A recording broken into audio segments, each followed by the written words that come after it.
இன்றைய பஞ்சாங்கம் கணித்து தந்திருக்கிறார் மதுரை ஜோதிடர் சாய் செல்வம். 6/6/2025 விஸ்வாவசு வருடம் வைகாசி மாதம் 23ஆம் தேதி வெள்ளிக்கிழமைக்கான பஞ்சாங்கம். நட்சத்திரம் அஸ்தம் காலை 6:34 வரை, அடுத்து சித்திரை. திதி வளர்பிறை ஏகாதசி அதிகாலை 4:48 வரை, அடுத்து துவாதசி. யோகம் வியதிபாதம் பகல் 10:12 வரை, அடுத்து வரியான். கரணம் வனசை மாலை 3:32 வரை, அடுத்து பத்திரை.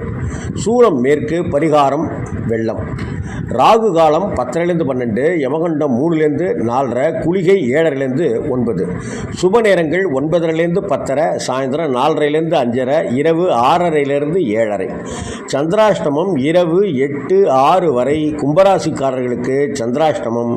இதை அடுத்து மீனராசி அன்பர்களுக்கு சந்திராஷ்டமம் தொடங்குகிறது. கவனம் தேவை, நிதானம் அவசியம்.